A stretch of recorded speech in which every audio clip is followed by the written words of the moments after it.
RPA paragraph 22, dispute resolution, mediation. If you sign this agreement, it looks like mediation is going to happen.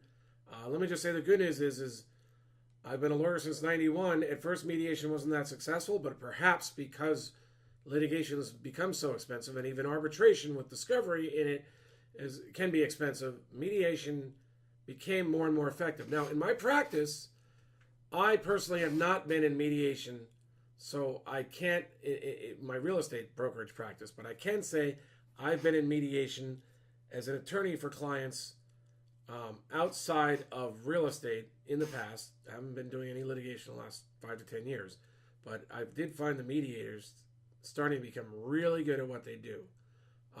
So it's good news, the mediation provision, I think.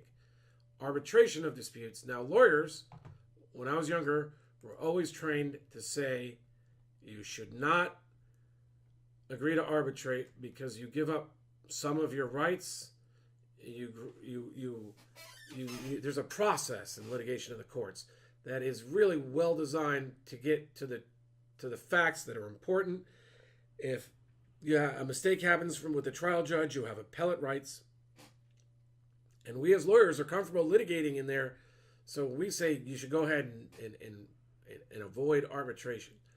Practically, though, over time, because litigation is so expensive, arbitration may be the way you want to go because it gives you a good shot at it. Most of the arbitrators are going to be good or fair. They're going to have experience. You can spend some time trying to isolate that variable of experience and fairness.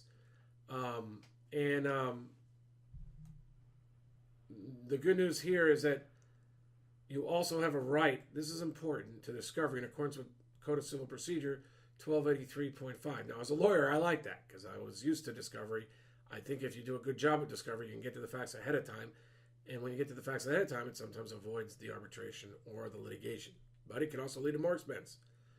So anyway, I see almost everyone, buyer and seller, signing these now.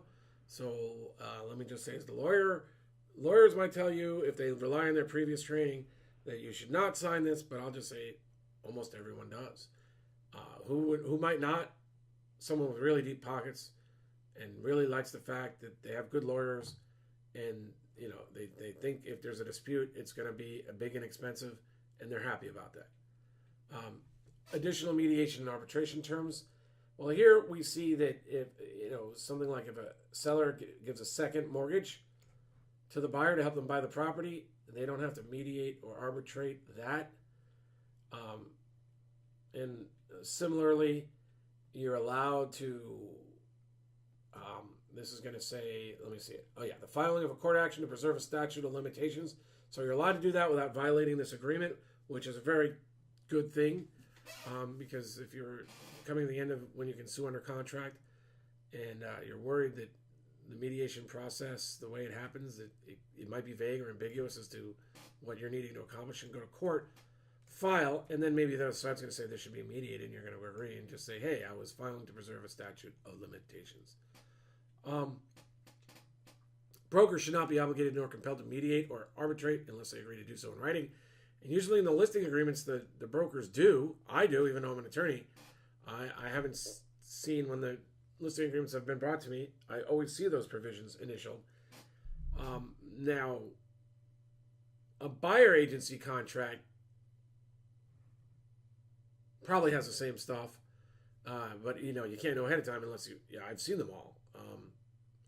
So and I know a lot of agents use. I'm gonna get a glass of water.